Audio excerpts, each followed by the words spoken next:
And now for our feature presentation.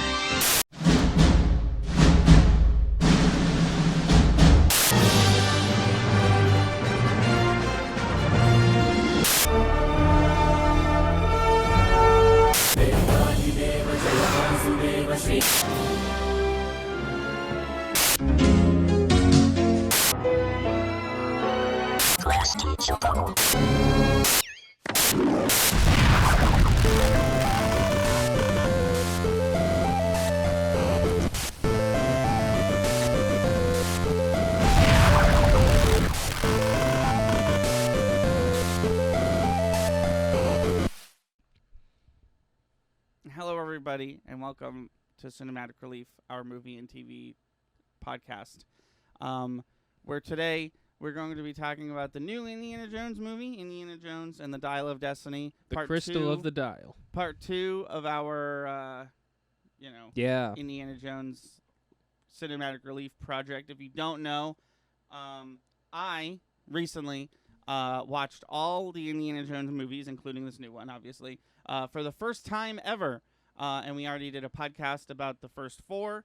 We did one podcast about all 4, so you can go watch that and on our channel. There were a few cliffhangers left that we'll most likely be addressing in this one. That was if you have been following. Yeah. But I think that regardless, apropos of that, I want to start this podcast the way I always do, by saying, Chris, did you like this movie? I did like this movie. I think when Crystal Skull came out, we were in the middle of a cinematic evolution, that being CGI and how to put it in movies and stuff. Yeah. And I think we were on a cusp when that movie came out. I think 15 years later, or however long it's been, we're at another cusp where now we're getting into de-aging in CGI. Yeah, that is interesting. There's like a new hotness in the realm of new technology that we haven't perfected yet. Exactly. And I just preface that I did like this movie. Is it my favorite Indiana Jones? No. Are we going to give you a list? Probably. Oh, Christ. I didn't think. Okay. Yes, there will be a list. But, yeah, I liked it. It was a non-plussing Indiana Jones movie for me. I think it was a pretty neutral film. I feel like that's pretty fair. I feel like a lot of people on the internet are, as they always do, going a little too hard. I saw one article. I didn't click through to read it, but I saw one article that basically said, Indiana Jones and the Dial of Destiny leans too heavily on nostalgia, and I disagree. I would not say that about this film. It was pretty tasteful. It was pretty tasteful as far as they weren't throwing all the previous Indiana Jones movies at us. What they did do,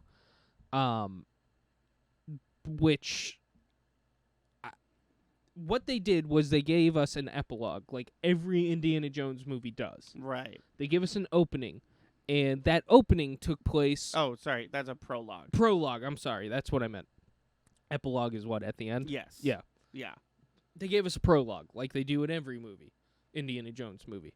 Now, the only difference with this one was they set that prologue in the 30s, which is when the rest of the Indiana Jones movies take place. The reason they set the prologue here is, A, to set up to be the catalyst of this film, like the rest of them do. Right. And B, if it was 1960s Indiana Jones, the prologue would be him farting his way out of bed and going to class. And then that's not even a prologue. That's just how the movie starts.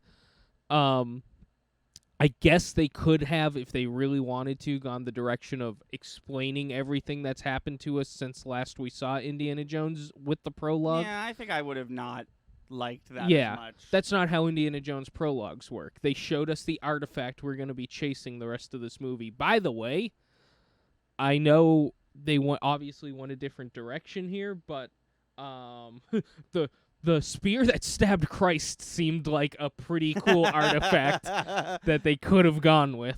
I don't know what powers it would have held, but like I was like, oh shit, yeah, that's a neat one.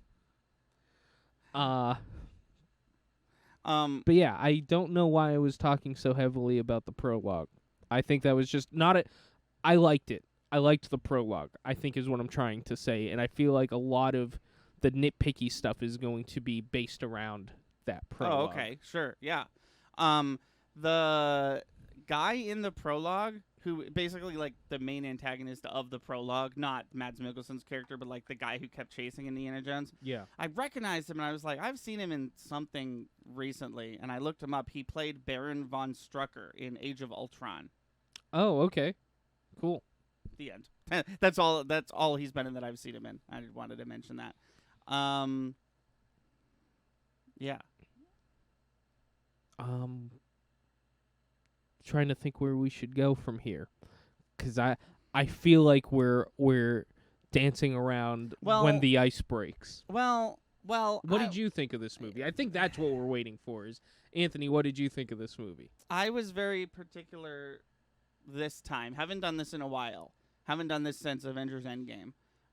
But I was like, I am not going to talk about this film at all until we get on the podcast. And we had a brief discussion about CGI. Yeah. But we didn't actually talk about this film at all. And that is because I was truly conflicted. I want to be extremely honest about that. I wasn't keeping my mouth shut because I was like, I don't like it and I want to wait to complain about it. I truly was like, I don't know if I liked it or if I didn't like it. And it really comes down to one factor, but the more I sit on it, the more I think that I did like it. There was just a big problem that I had with it. And I can talk about that now, or I can bring it up later, or... Do you want to...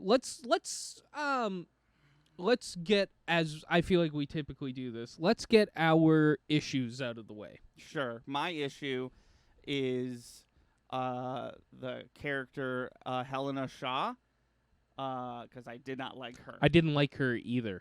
But here's interesting. And here's my issues with her, and I have complicated feelings about her. I didn't like either of the secondary characters. Oh, the kid? Teddy. The kid was fine. I didn't have an issue with him. He was clearly team her, so when it was like time to abandon Indiana Jones, he's gonna be team that, even though she sort of wasn't. But anyways, here's my issues with her, and they are complicated, so I want to like get them all down. This character is written the way that Rey from Star Wars is written. Every single line of dialogue was basically her looking into the camera and saying, I'm a strong woman and I can do it myself. And don't get me wrong, love strong women characters. But not when they feel forced? Well, that's the thing. And it's interesting, and this is what's complicated about it. I don't mind Rey in Force Awakens. A lot of people complain about her dialogue being like that. And I would argue that Rey talks about other stuff too. Yeah.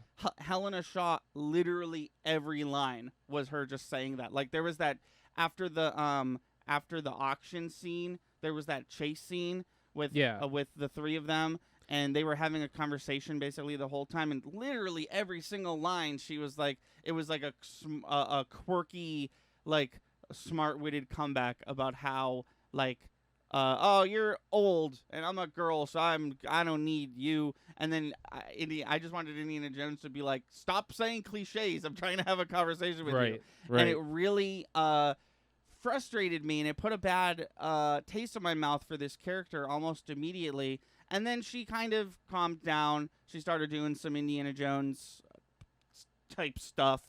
And then it came to a head. This is what I really didn't like about the film. I think spoilers, heavy spoilers for this movie. I apologize for getting into we were gonna get into it eventually, but here's your warning. Lang will redeemed hydrate. Hydrate. Yeah, good. Good hydrate break before this huge spoiler bomb I'm about to. Quick, before they say anything. I think this movie should have ended with him staying in the past. And I don't like that this character that we're meeting for the first time, this movie, that I quite honestly made that decision don't care for about, made that decision for him. Indiana Jones clearly wanted to stay in the past, and I was like, that's really cool that you're going to, like, essentially kill your... It's the same character death that Captain America suffered in Endgame. It's like, well, you can't make any more Indiana Jones movies because that character doesn't exist anymore. That would be cool. I, as a history and sci-fi nerd, have an issue with that because you can't... I'm glad he didn't stay for the logical reasons. I agree. I wish it was his decision, though. Yeah. Like, no, I agree with that. It was such a long scene, and every time he spoke, he was like, no, I'm staying here, and then it just ended abruptly when she decided it did. When she decided he wasn't staying there. Right. I agree, shitty way to go about that. Honestly, like, if I was writing that scene, I think once we get to that point where we're at we come to a head where it's like, okay, but he's not staying there. I think I'd be like, then just trash it. We don't need this. That's the argument. Yeah. Maybe because that's the thing. If he mentioned, like, offhandedly, like, I'd love to stay here, but I know I can't. But right. He was like super hard, and I was like, he's gonna stay. This is a bold decision for this character. And I was like, isn't that so interesting that they're like, do you want more Indiana Jones movies? Well, neither do we. So because now he can't because he's stuck in the past. And, like, I understand the whole, like, you'll change history or whatever, but, like, Indiana Jones, I feel like Indiana Jones, like, the perfect character to not do. Yeah. Like, I feel like I could see that argument. He'd be able to, like stay there and do what he's trying to do with the, let's be real, last, like, couple years of his life. He could do what he said Marcus would have done in the third one, where he's like, he knows 50 languages and he knows all the customs and he can just blend in. Yeah. That's actually what Indiana Jones would have done. I can see that argument. Jones, his whole thing is preserving history. He's not going to show up and immediately be like, hey, Archimedes, do you want to I'm going to invent ping pong so we can play ping pong together. No, he's going to fucking do what Desmond did in Assassin's Creed 2. He's going to just sit back. He's going to watch it all happen. He's not going to interfere, and he's just going to be like, wow, this is great. Can't wait this is the best retirement that a person like me could have asked for. You know what? Can we take that a step further? He would have been fucking dead immediately. He was shot. There was no way they were saving gun wound. Right. Well, I guess. So what was his goal? Was he just... why did he want to spend the last 20 minutes of his life there? He was shot here, which even in the 60s is like a difficult... Well, yeah, actually, he survived a little too long with a shot right here. But that aside, what was the plan? They just had a war, so if any medical people were doing anything, it was to the soldiers. Right. It was just a giant battle that took place. If there was any. Right. Was he just sacrificing himself? Did he want to spend the last 15 minutes on Earth there? It was a weird choice. I feel like that's a writing issue. I feel like they wanted to make this big momentous, but the audience is going to lose their hero Indiana Jones, except A, he's going to die in a minute anyways if he does stay there, and B, you told us no anyways. Well, that's the other thing. Like, him surviving to the end of this movie was also a choice, and like, I feel like, why didn't Kylo Ren just come out and get him right in the gut? His son comes back, but it's Kylo Ren. It's played by Adam Driver. And he's like, I didn't die in war or whatever.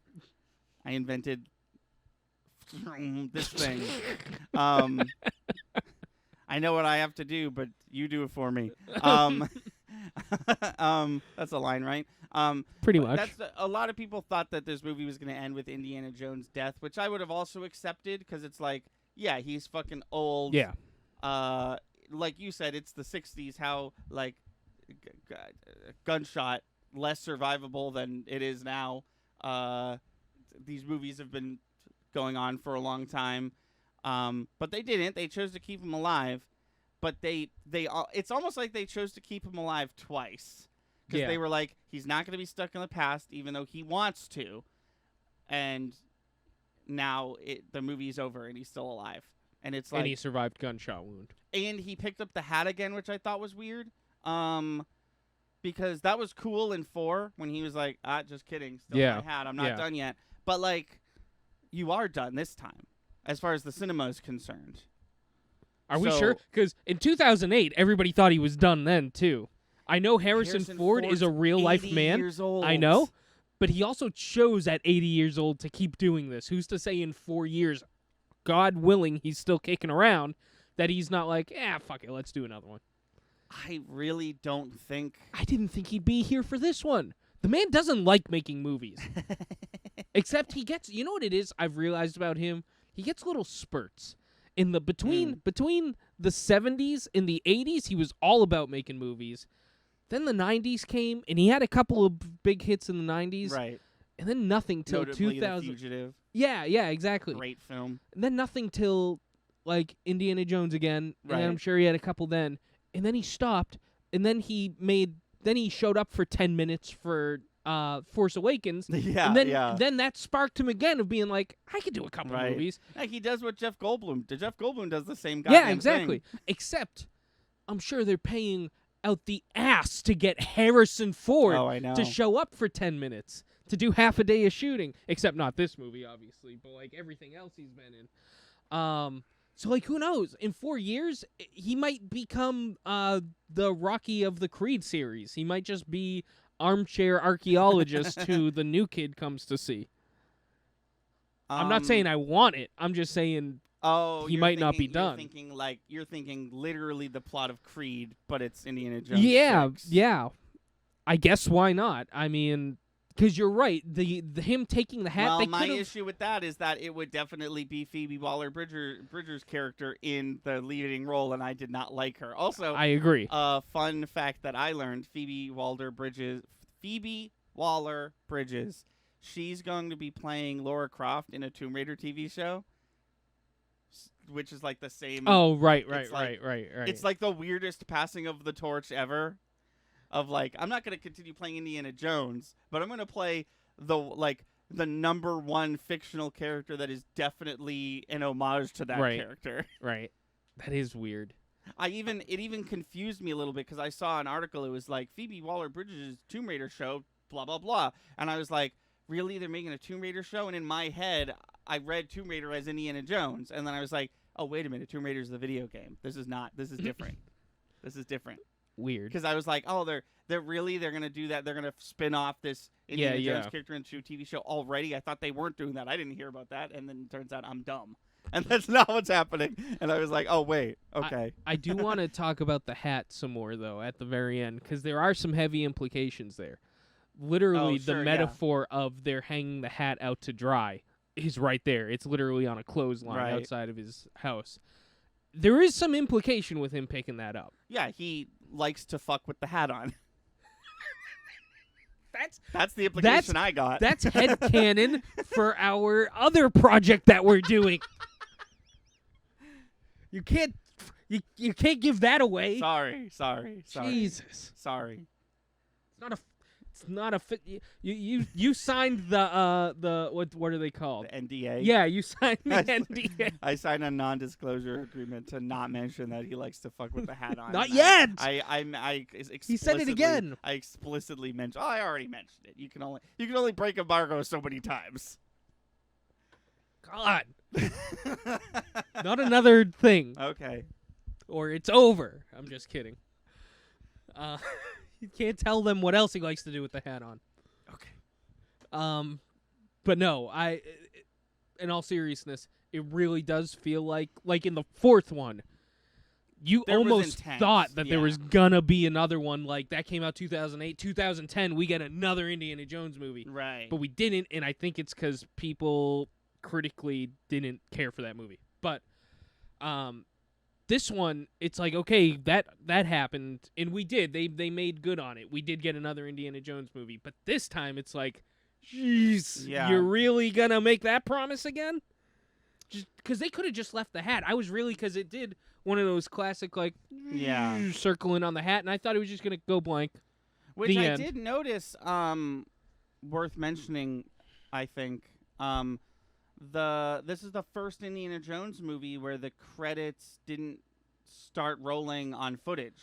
Oh, I know. It went to black, then the credits started, and I think that literally is just James. An implication.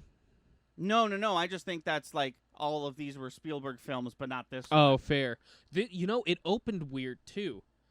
It just happened. There were no Lucasfilms or any of that bullshit. Right. I honestly thought we were getting another trailer when this movie started. Me too. And then the scene held for a few extra seconds Pauline on a car. I was literally like, shook me. She was like, "It's happening," and I was like, "Oh, yeah, it is." Well, the other thing, and maybe this is an IMAX thing because we don't usually do IMAX, but we had to this time.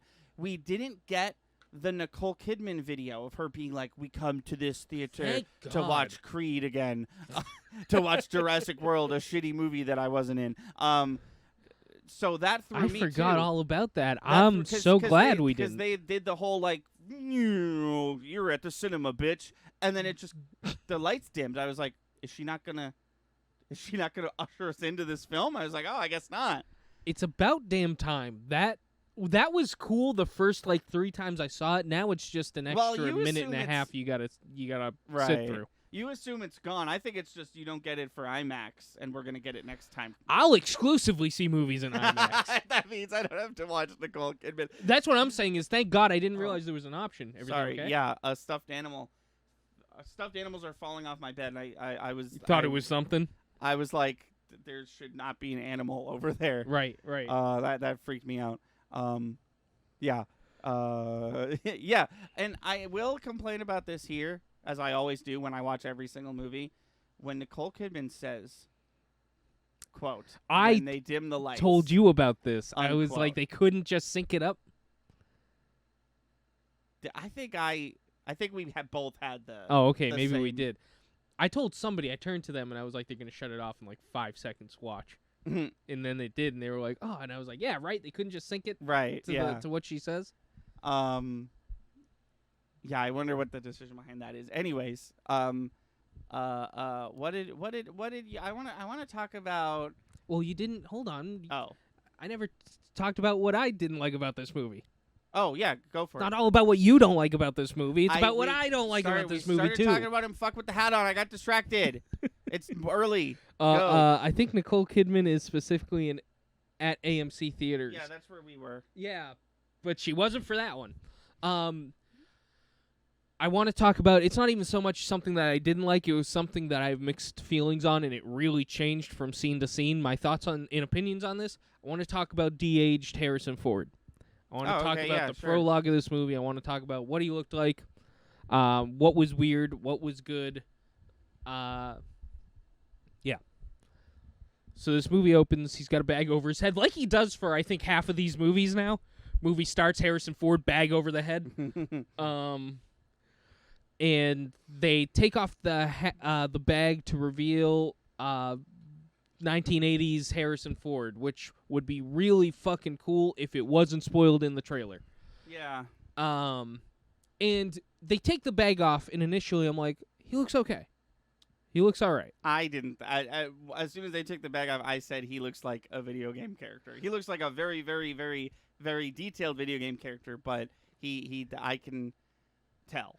I didn't mind at first. And I feel silly. I feel silly saying I can tell. Obviously, they're de-aging him.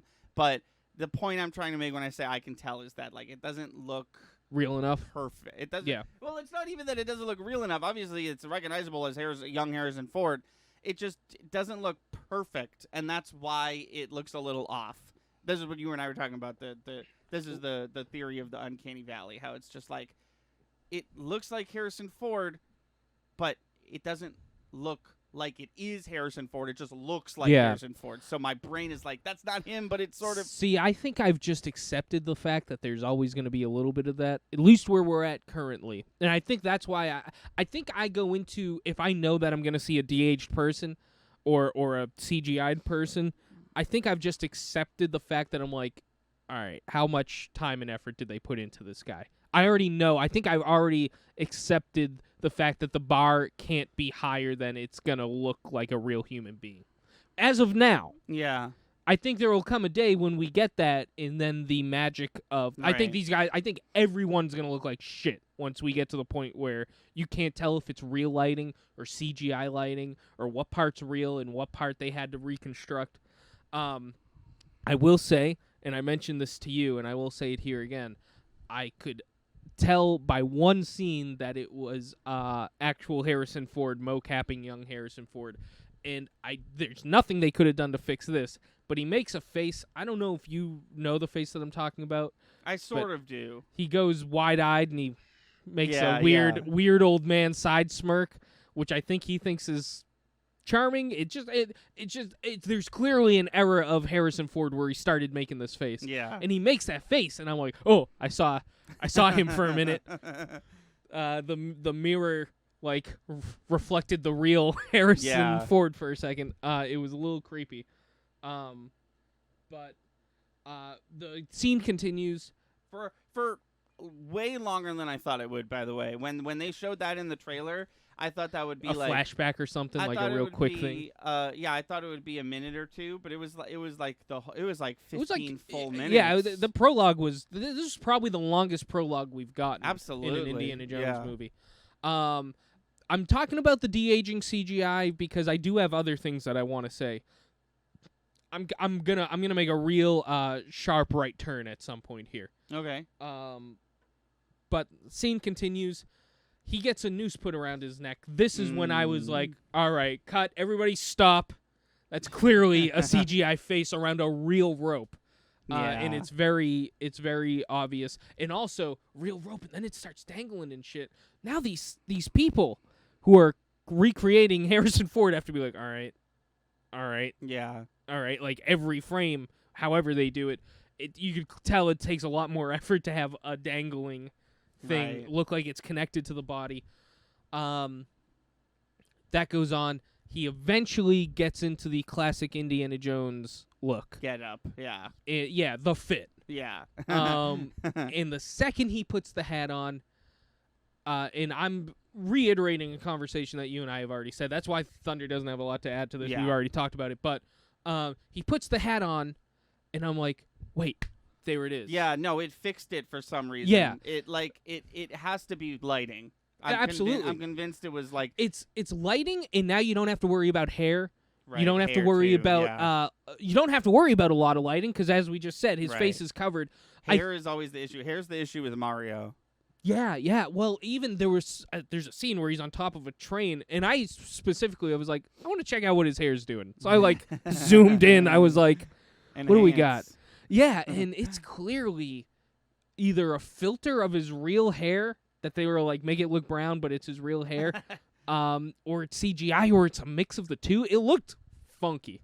It looked a little weird. But once we got hair out of the way, once like a third of his face was covered with hat, I was like, yeah, if you showed me that, I genuinely believe this. If you show me de-aged Harrison Ford with hat on,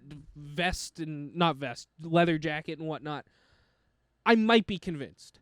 If you show me just a picture, you're like, here, this is a deleted scene. The picture is different. Picture's going to look perfect. Right. It's got to be moving. As opposed to moving. Yeah. That's fair. But I think that's where my bar is set. Is if you showed me a still of this, and I was like, if you showed me a still of earlier, I think I'd look at that and I'd be like, no, something's weird about that. I think if you showed me a still of that scene where they're on the mountainside, it's daylight, but he's got the hat on. I think if I saw that, I'd be like, sure, if you say so. Yeah. That's classic Harrison Ford. Now, that's all I have to say about the CGI. I think this was the most action-packed, thrilling Indiana Jones movie I've seen.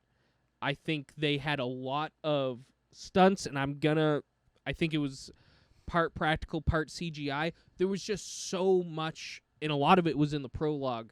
There was just so much going on that was, like, exciting. There was literally a couple of, I didn't think that actor was going to live. Yeah. And I think this movie had the most of any of them. And I think it's definitely a big part in the plus side of these movies. I think a standout for me is definitely when he's racing a train on a horse. In the that's still the prologue, right? No. When he's on the run and he goes into the subway on a horse. Oh yeah. Yeah, that was crazy. That's what I'm talking about. Is this movie did a really good job of that. Yeah, just getting all the action in. I wonder if they got Harrison Ford on a horse, because obviously the man knows how to ride a horse, but he is old. Right. So I wonder. Yeah, I'd be curious behind the scenes for stuff like that on this movie, just because of how. Well, I want to know what. Just how old I want to know what Harrison Ford was willing to do and what the producers were not willing to let him do. You know, because that's a fair point. Even if it's completely green screen, but we got a horse here. Right. If he falls off that horse, that could be it. That could be done. No more. No more Indiana Jones. No more anything. Harrison Ford is gone. No more Indiana Jones movies. No more this movie. Yeah. Not that any Hollywood company would do this, but they could finish the movie if they wanted to. They already de-aged him. Yeah. Now just age him with a real person. Get Mark Hamill in there. He does a good Harrison Ford. Oh, God. I mean, you're not wrong. So I want to ask you what you thought of I want your opinion on the inclusion of Sala and Marion and the decision to kill off Shia LaBeouf's character. Yes. Okay. I jumped to CGI because I was excited to talk about it. Yeah. My biggest issue with this movie, biggest hands down, and this is the thing I was thinking about, like, that kind of sucked when we left. The guy, Sala, Gimli, of Lord of the Rings. John Rhys Davies. Yes, I always forget his name. That's okay. I'm going to call him Johnny Baby. Okay, that's going to get confusing. Because we call John Williams. You're right. Never mind. Scratch that. Sala. Yeah. John refused to be in 4 because he did not have a big enough part. Yeah, Same issue. They wanted him to be like a small cameo, and they were like, write me a better scene and I'll be in it. Same issue Sean Connery had. Mm-hmm. Sean Connery wanted to die in the 4th movie. Right. He wanted that to be the end of Henry Ford Sr. Henry Ford. Henry Jones. Wow. I still did it. Different guy. Different guy. You still did it. But instead he died off camera in between 3 and 4. Yeah, so which did sucked. Marcus, but I think that actor might literally be dead. Yeah, I don't know if he was around for 4 because I think he would have been down. He had a bit part throughout the series. 3 was his biggest thing. Yeah. But then they bring Sala back for this movie, and I was hype about that. And they did give him a decent scene. We get to see what Sala's been up to. But they took it one step too far. Sorry, I thought maybe we're about to say the same thing, but I'm going to say I like it. I was going to say I appreciated how they shoehorned him into, like, now he's in America. Oh, no, I don't care about that. Okay. That was cool. No, they took it one step too far, which was he drives Indiana Jones to the airport to leave, and he was like, I'm coming. And I was like, oh, me and Pauline were like, fuck yeah, here it is. Yeah. This is exactly what this actor wanted. And then Indiana Jones, they essentially did what they did with Indiana Jones later in the movie. The creators, the writers were like, wouldn't it be cool if this happened? Well, it's not. even though the character who wants to do it is like, no, I'm going to do it. And once they did that, Indiana Jones was like, this isn't an adventure, Sala. You don't need to come with me. And Sala was like, fine. I really thought Indiana Jones was going to get into a jam. And then Sala was going to show up. And he's like, I came anyway. Yeah, exactly. Yeah. And that I would have been cool with. Well, I think I also think the issue with that might be that John Rhys Davies is also pretty old. Yeah, and not in as good a shape. I gotta shave my mustache. Sorry if I keep doing this. No, you're my good, mustache is literally tickling my mouth, my nose. He's also not in nearly as good a shape as Harrison Ford. Yeah. But if you're already on a set, if you're already doing elder daycare on an action set, why not for two guys? You know, if you got to make whatever accommodations for Harrison Ford, I'm sure he can also meet the requirements to make it work. Yeah, I definitely. He would have been way better than Helena as a sidekick. She would have been there too, but maybe he would have been a nice. Yeah, it would have been he would have complemented the issue. I think. Because Karen Allen's also in this movie for literally one scene. By the way, Karen Allen, read a couple articles about her inclusion in this movie. That was a wig. She doesn't actually have gray hair in real life. Oh, really? Yeah. Does she look better than they were trying to make her out to? They had to age her funny. up. Oh my God! Because I looked at her and I was like, she looks age appropriate, but she looks a lot older than she did like 10 years ago. They aged her up. Oh my God, which that's is hilarious. funny. But I wonder how she felt about. I mean, probably flattered, but like, wouldn't she kind of want to flaunt it? Like, look at these old pieces of shit. Yeah. Actually, the Salo looked pretty good too. Like he lost some weight. But you could tell he's old guy. Yeah.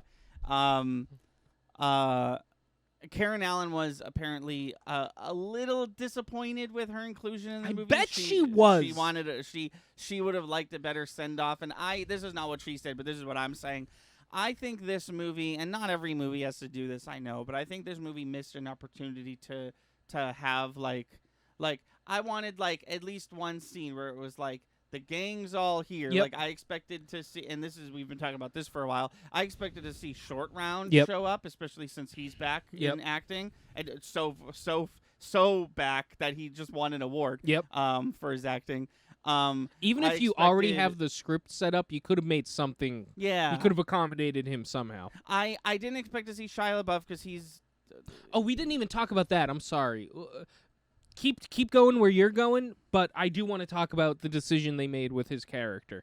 Yeah, I just think there was a small missed opportunity. Like I would have liked, even if it was a callback where they're all like at a dinner table or something like that. Yeah, or something. Yeah, I feel like the scene is missing. The Kingdom Hearts 3 scene is missing, where it's like, oh, they're doing it. Yeah. And I think that, like, you know, obviously Shia LaBeouf is not the same person he was, so that's going to be a little harder. But I feel like if they had all 5 of those characters together, that would be, and like, and then at that point, like, the actress who played Elsa is still alive and acting, and I don't know, just, you know. Well, she died. Oh, does she?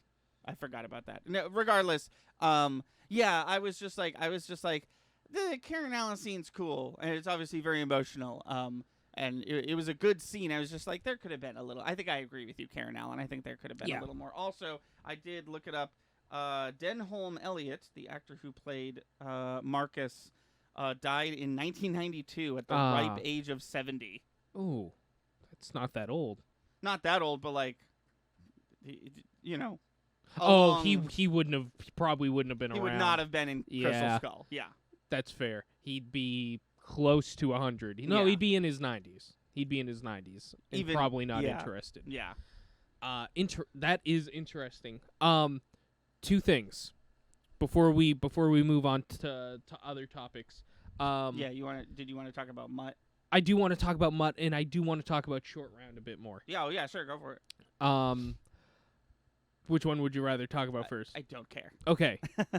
I think understanding the real life situation of Shia LaBeouf is not the same person he used to be. He's still in acting, but I feel like he would, even if asked, he would probably say no to being in a new Indiana Jones movie. Understanding that would be a hard sell probably for a few reasons.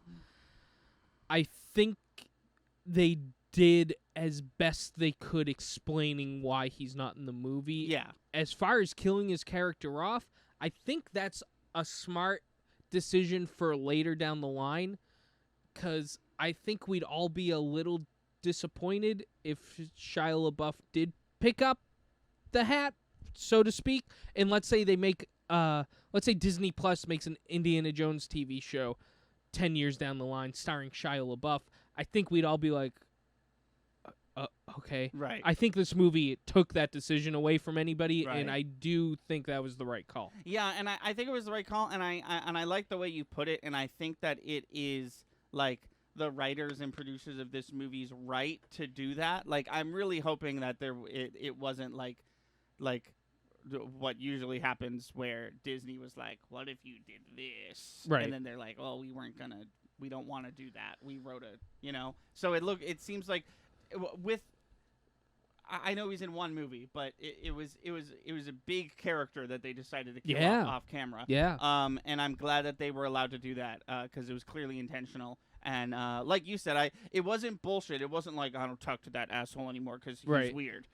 Right. It was he died in the I think Vietnam, the if Vietnam it's the War. 60s. Yeah. I will say I can totally see this, and this is what I expected to happen walking into this movie. There's another universe where he doesn't die in Vietnam. The story goes he's at college because he never finished school, and Indiana Jones made him go back to school, which then leaves room for those vines to grow where 10 years we get a shitty Indiana Jones TV show. Pun intended, because Mutt swung from vines. Yes. in the Exactly. Kingdom of the Crystal Skull. Hey, that I was thinking about this while I was taking a shit last night. That video essay project that we're doing. Do you want to know when it's gonna stop being fun? Is when we have to do that fucking 25-minute long car chase in Crystal Skull. Sorry, I couldn't stop thinking about that. Yeah, no, there's ways to do it, but unfortunately, the fact of the matter is that Shia LaBeouf wouldn't, and shouldn't.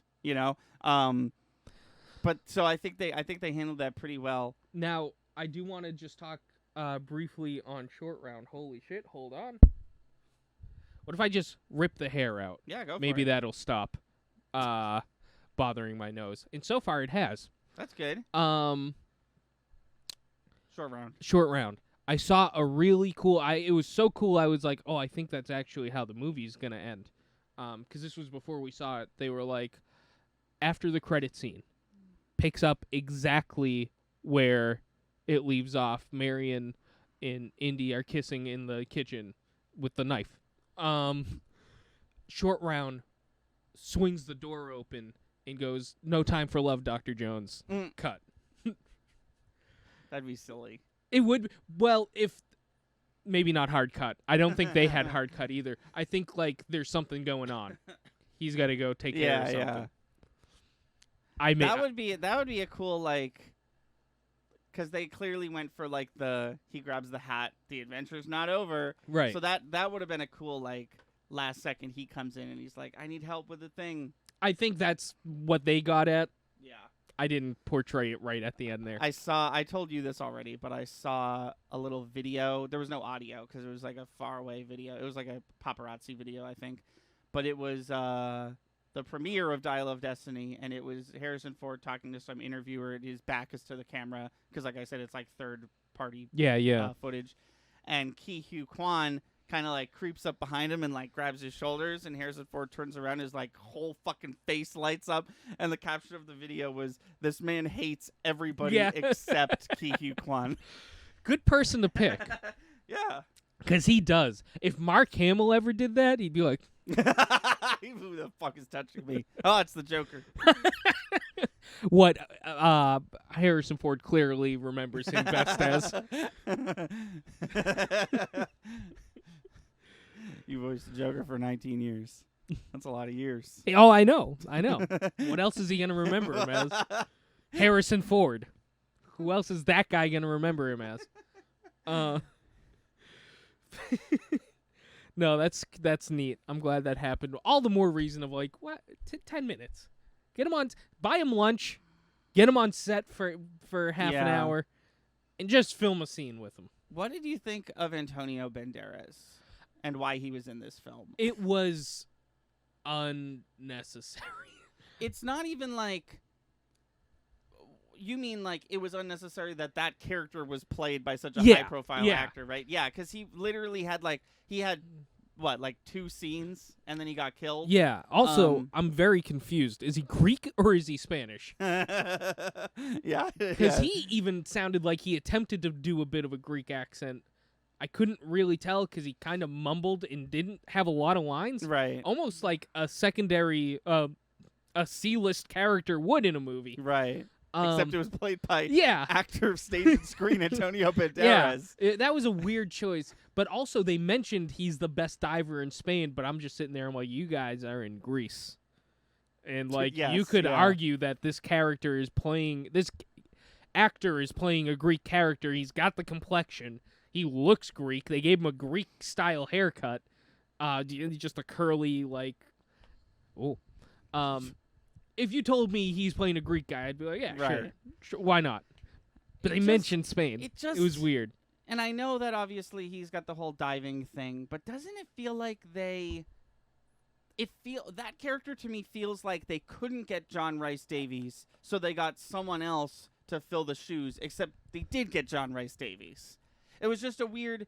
Antonio Banderas' character like fit the role that Sala would in any of these movies. Right. But Sala was in the movie earlier. Oh, I see what you're saying. Yeah, well, different skill set. I will give them that. Right, of course, but it was just like, and now we're introducing a new character played by an even more even recognizabler face. Right.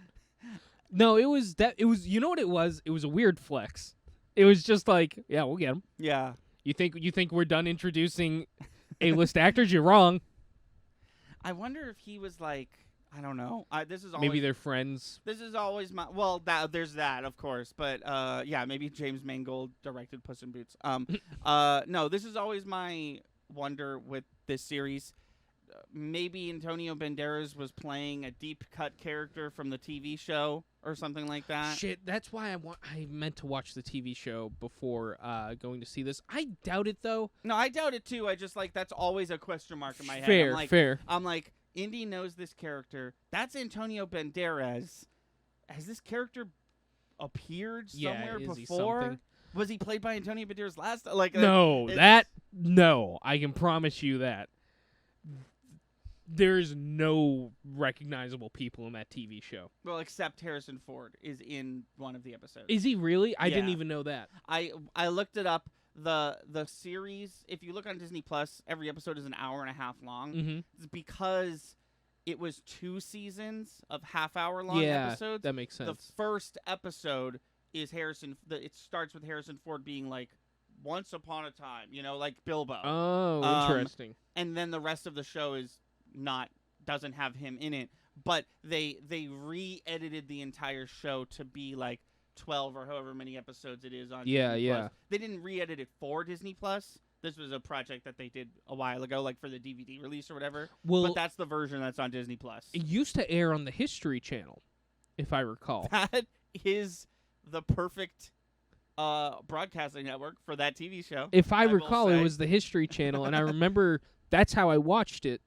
And it was, I believe it was hour-long episodes then as well. And I remember even as a kid, I was like, I didn't have this terminology, but I was like, this feels like it's cut weirdly. Like there's clearly a seam somewhere right in the middle. You know what? Do you want to fucking know what? I bet you that you were watching a cut down of the cut down, because if you're saying it was an hour long, I think that History Channel took the hour and a half long episodes and cut out 20 minutes of it. Right. That could be the case too. Air this part. So you might even have seen like a weird bastardization of this footage. That's interesting. I never thought about that.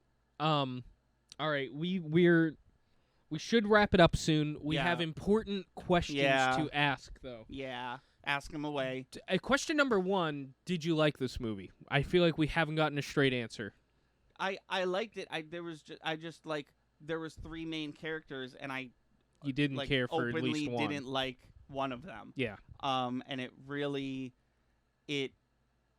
I was like, I don't like this character, but then it was fine. And then right at the end, I was like, it happened again. This character sucks. Yeah. I just want one shout out for the other person who's not here. Oh, fuck. We made a post, right? Yeah. We took a picture of the poster for this post we fucked for up. Instagram. We fucked up. I might post that picture tonight anyways. Okay. Pauline saw this movie with us. Yeah. One thing that stuck out to me, what Pauline she said. saw all the movies with us. Oh yeah, she did. She did. She rewatched them all with us. She thinks Teddy is a cheap knockoff of Short Round. She said it, and I feel like she wanted it to be brought here. Every time a kid, I can't help but think that every time a kid shows up, and it's only been this time in Short Round, but it really did but that's the thing, like you can't even because this kid was sort of what's the word, like a deuteragonist, like he wasn't really a good guy or a bad guy. It was just I am indifferent to the main character. He was Catwoman. He was Catwoman, sort of. He was Catwoman, but he's a kid, so he can't make his own decisions. Right. But then he's also the MacGuffin because he gets kidnapped later, and he kills a dude. By the way, straight up. Yes. That guy's gonna drown to death. Oh, that's right. Oh, I did want to talk about that. Oh my God. Okay, hold on. One last thing. Okay, there's this dude who looks like number 1 from Umbrella Academy.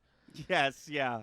Is that really what that guy looks like? Cause his anatomy's all fucked up. He in the best way. If you don't know the reference, number 1 in the Umbrella Academy has the head and legs of a human, but the torso of a gorilla. And let me reference, because this is a real person. This might be. I'm not body shaming this dude.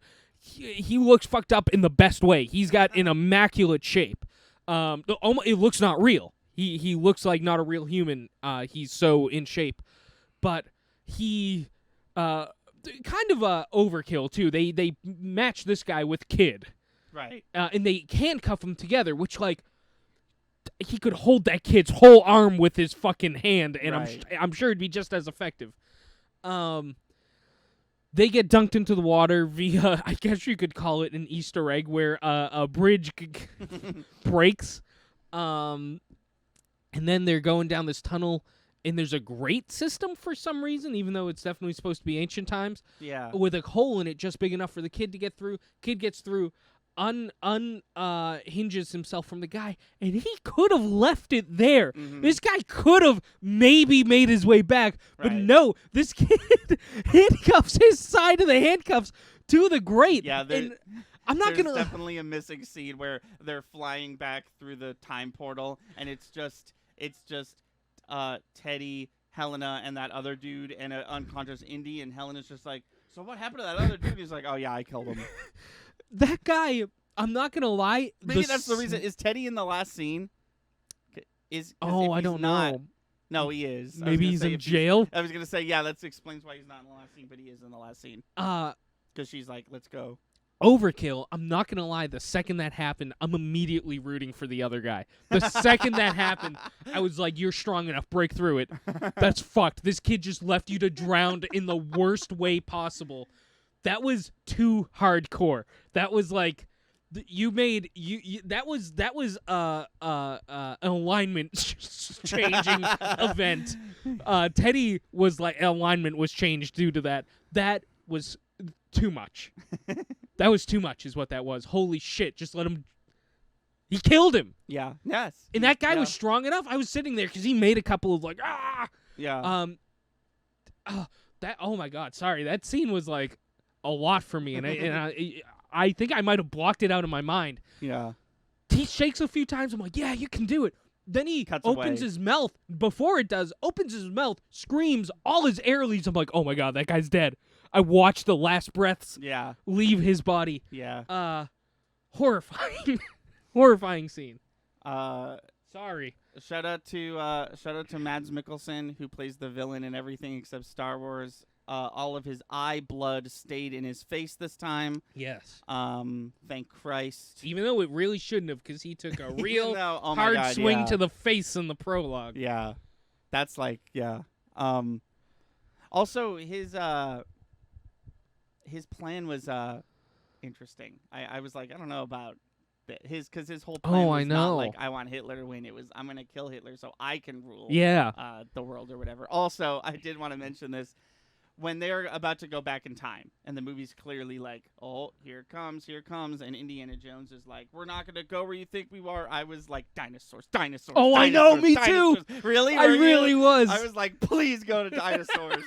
Let the last 30 minutes of this movie be 65 starring Adam Driver. No, it's just Jurassic Park at that point. No, Jurassic Park. No, Jurassic Park took place in like 1986. The dinosaurs. Fair. In dinosaur time, you're fucked probably. Okay. I know I said they shouldn't have fucked with time. There is a World War II bomber buried in the beaches of Greece, as far as that movie's concerned, that somebody's gonna unveil someday. Yeah. Oh.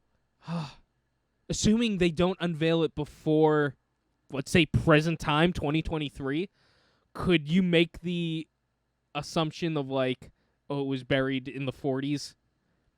Do you know what I mean? Has enough time in real life gone by where if they unearthed that now, would it not fuck up people? Oh, maybe. Well, they do kind of briefly touch on that in this movie because if you remember, Archimedes' coffin has a propeller on it or whatever. It does, and he's even got a wristwatch and shit in there. He's got Mads Mikkelsen's wristwatch, which Mads Mikkelsen should have realized. Yeah, he was just so like Nazi hungry. He was just blinded by how much of a Nazi he is. I'm gonna hard cut right there because that could unleash a whole new conversation. Okay. You were nonplussed by this movie? Is that the vibe that we're getting? No. I like this movie. I wanted to like this movie, but there was a something in the movie that was trying to make me not like it, and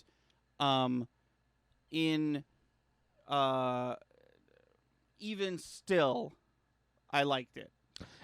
Helena Shaw's Phoebe Waller-Bridge's terrible character, Helena Shaw, was not enough to make me go, this is a bad movie. So she wasn't as bad as Willie? No. What? No. I'm just saying another comparison where a decent she but one thing is holding it back. Well, I'd argue that... Yeah, no, you're right.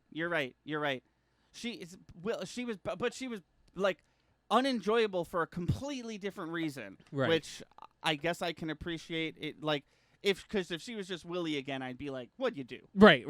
But I didn't like her for a completely different reason. And I hope I did a good job explaining why that was. But yeah, no, I liked it in spite of her character, not intentionally, but like even though her character was there, I still liked it because it still had Harrison Ford and it still had a lot of cool Indiana Jones moments. It had a lot of cool, like you said, it was hilariously enough the most action-packed Indiana Jones movie for it being starring an ancient fossil of a human. I say that with the absolute most respect you could say about another human. No, but it's almost like if you had an 80-year-old professional NFL player, it's like, yeah, you are very old to be doing this. Right. I mean, now you're literally just talking about Balboa. Yeah. Now it's just like, don't. And he's like, I really want to, though. And they're like, okay, you can. You should and you can. And you did. The end of that movie means nothing. Question number 2 before the last important question. Okay. Give us your list. And so, I will do the same. I can start if you would rather. No, I'll start because you started last time. Okay. Just to remind people, my old list was 3142, right? That's your list. So. Yeah, we had matching lists in that. 3142. I think that 5 is gonna go right in the middle. So I think it's gonna go 3152. Wow. Interesting. I think that's where I'm at. I liked this movie more than Crystal Skull. And that's where my head is at. Would you, honest to God, that's what it comes down to, right? Was this a better movie than Crystal Skull? I think I would agree with you. I think our lists maintain the same. Dope. That's cool. And I swear to God, it's not like, oh, I want us to be same. No, yeah, no, I know. The question is this a better movie than Crystal Skull? And as good as that movie is, this movie had this so much more action. It had me on the edge of my seat. Yeah. Kingdom of the Crystal Skull, to give it all the credit you can, has one huge, super long, extended action scene. But that's it. And it's awesome, but that's basically it. This movie is an exciting Indiana Jones movie through and through. Yeah. Start to finish. Yeah. I agree with you. Start to finish is an important honorific, because you do have that long, drawn-out prologue, which could have been the worst part of the movie, but I was like thoroughly entertained. It's kind of one of the best parts. It was kind of maybe the coolest Indiana Jones thing that there is. Well, they were like, we have all the technology. Nazis, am I right? Right. How much can you fuck up a Nazi in 2023 in the movies? Right. We saw it. That's how much. Right.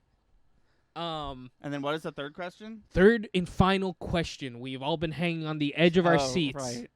Anthony, are you an Indiana Jones fan? Yeah, I think I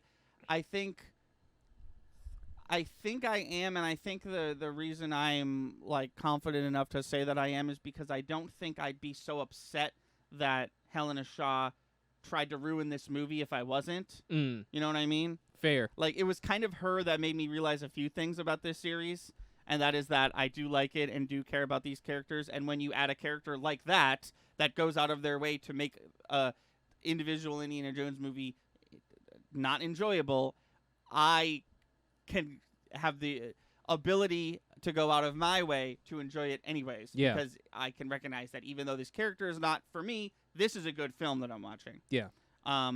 So I think, yes, I think it's safe to say that I am an Indiana Jones fan. I do want to be honest about this. Because this is a couple times that this has happened where you're like, do you want to watch this? And I'm like, I really don't want to watch this. You're like, oh, we'll watch it anyways. And it happened with Rocky, and I fucking fell in love with Rocky, right? Like, by movie 3, I was like, yes, please, every second of Rocky that there is. I guess what I'm saying is, like, I'm not having the same response. I'm not like, oh my God, it's so good. What did I miss out on this whole time? But they were good, and I'm glad we watched them. Rocky was a 1 in a million. I don't expect you to come out of any experience that we do of these. Weird sentence. I don't expect any time we sit down and we say, listen, let's do this. Yeah. I don't expect you to ever come out, assuming you even like them. If you say it's dog shit, you don't like it, then you don't like it. But if you do come out the other end saying I like it, it doesn't have to be your new obsession. It doesn't have to be your new favorite thing. Right. Rocky was just a coincidence. Yeah. I will say I think Rocky, within our friendship, I think Rocky gave me the how do you put this? How do you word this? The validation of, like, I don't think we'd be watching Indiana Jones if Rocky didn't happen. No, Rocky was a big for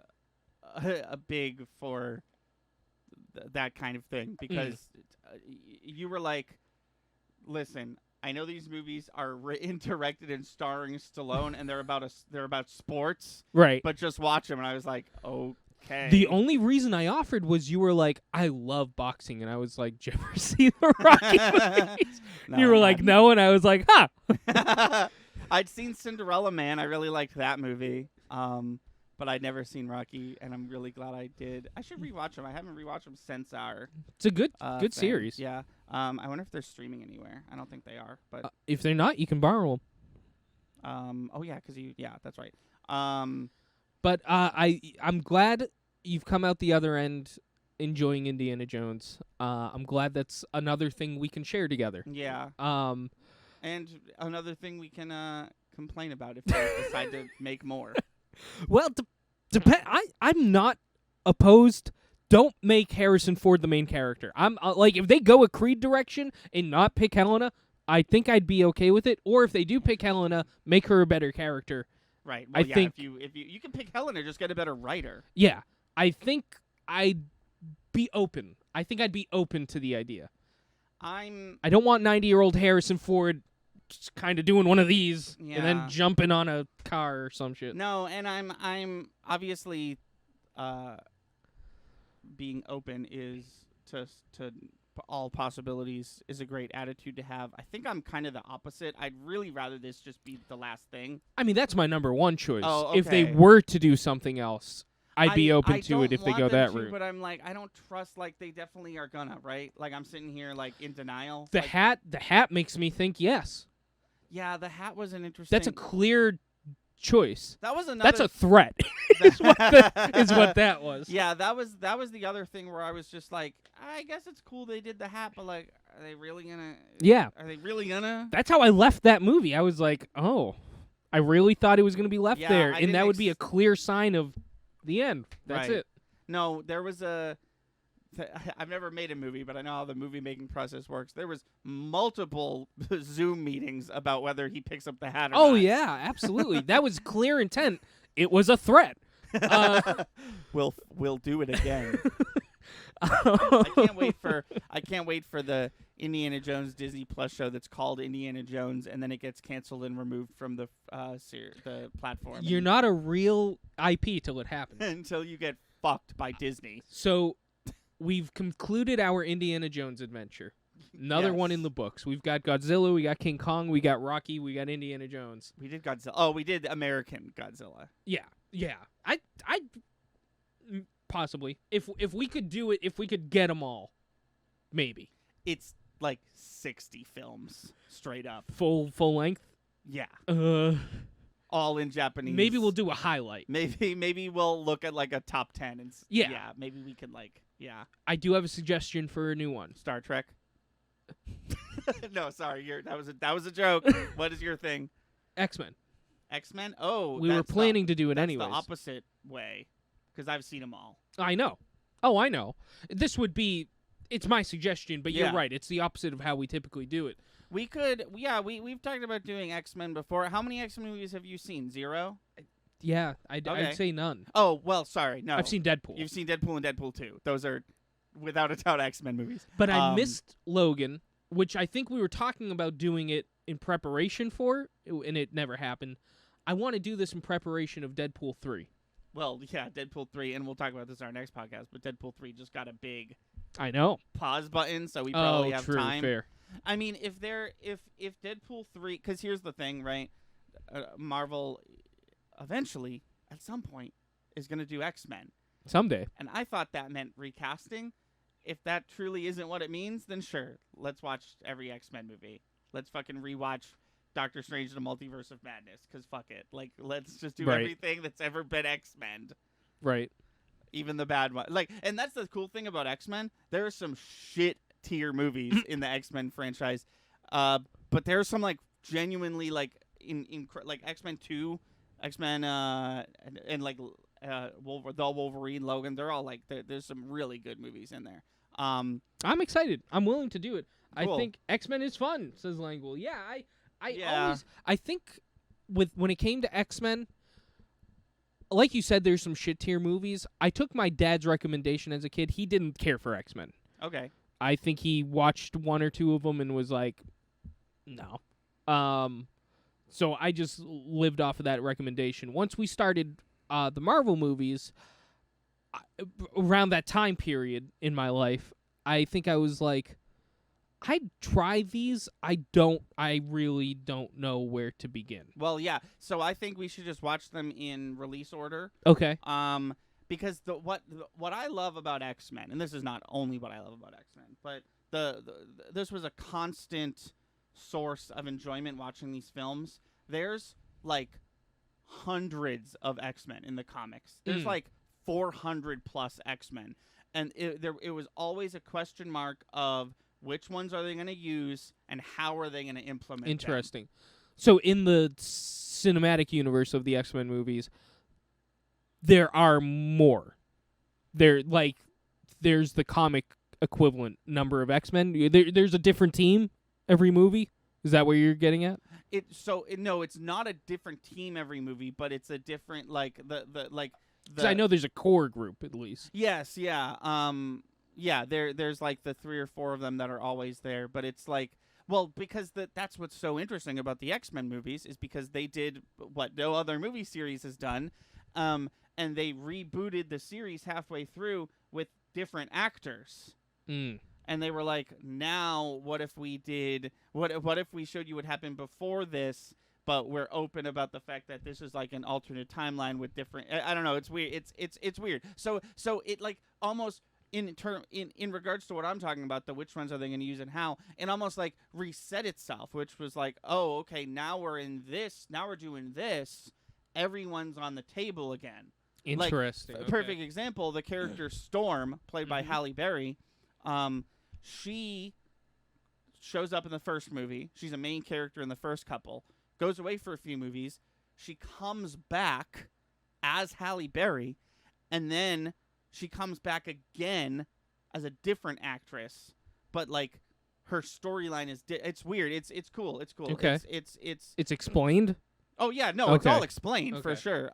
It's just it's that's to get you excited. That's my favorite part of the X-Men movies. Is like where's the weird ones going to show up? Yeah. Obviously Wolverine's, obviously Cyclops and Jean Grey and all the but like what about the weird ones? When do we get to the weird ones?